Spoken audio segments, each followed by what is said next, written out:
ఒక్కసారి ఒక సాటిస్ఫాక్షన్ కోసం నేను ఒక 100 అచీవ్మెంట్స్ సూపర్ 6 చాలా వరకు సక్సెస్ చేశాం. తల్లికి వందనం 10,090 కోట్ల రూపాయలు చెల్లించాం 67,27,000 మందికి. రేపు మళ్లీ జూన్కి రెడీ అవుతున్నాం. శ్రీశక్తి ఆగస్టు 15 నుంచి పథకం ప్రారంభించాం. ఇప్పటి వరకు మే 6 వరకు 63,61,00,000 మంది ప్రయాణాలు చేశారు. ఇది హిస్టారికల్. విభిన్న ప్రతిభావంతుల కోసం దివ్యాంగ శక్తి పథకం తీసుకొచ్చాం. ఇప్పటికి 20,51,000 మంది ప్రయాణం చేశారు. దీపం 2 పథకం కింద 3,60,00,000 సిలిండర్లు ఇచ్చాం. దీనికోసం 2,870 కోట్ల రూపాయలు ఖర్చు పెట్టాం. రెండో విడతతో కలిపి 263 అన్నా క్యాంటీన్లు.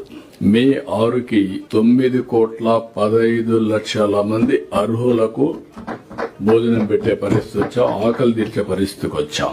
ఇంకొక పక్క అన్నదాత సుఖీభవ 46 లక్షల మంది రైతులకు 3 విడతలు కలిసి 8,985 కోట్లు రైతు ఖాతాలో వేసి 3 రోజులు వాళ్ళ దగ్గరికి వెళ్లి ఏ విధంగా రాబోయే రోజుల్లో వ్యవసాయాన్ని లాభసాటిగా చేసుకోవాలి, టెక్నాలజీ ఎట్లా ఉపయోగించుకోవాలి, ఇవన్నీ ఎడ్యుకేట్ చేశాం. ఎన్టీఆర్ భరోసా ఇప్పటి వరకు 63,000 కోట్ల రూపాయలు పైగా పెన్షన్ల కోసం వ్యయం చేశాం.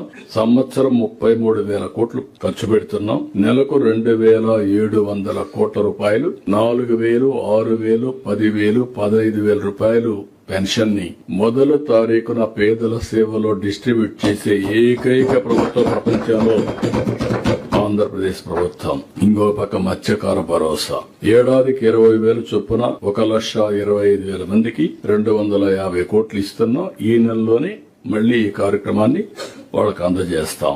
ఆటో డ్రైవర్ల సేవలు ఏడాదికి 15,000 436 కోట్లు జమ చేస్తున్నాం. 2,90,000 మందికి లబ్ధి వచ్చింది. ఇటీవల వాళ్ళ ఆనందం చూస్తే ఒకప్పుడు మాకు వచ్చే డబ్బులు సగం రోడ్లు రిపేర్ల వల్ల, రోడ్లు బాగోలేని దానివల్ల ఆటో రిపేర్లకు అయిపోయేది. ఇప్పుడు ఆ ఎక్స్పెండిచర్ లేకుండా మాకు కాస్తో మిగులుతుందని వాళ్ళు ఆనందంగా ఫీల్ అయ్యే పరిస్థితికి వచ్చారు.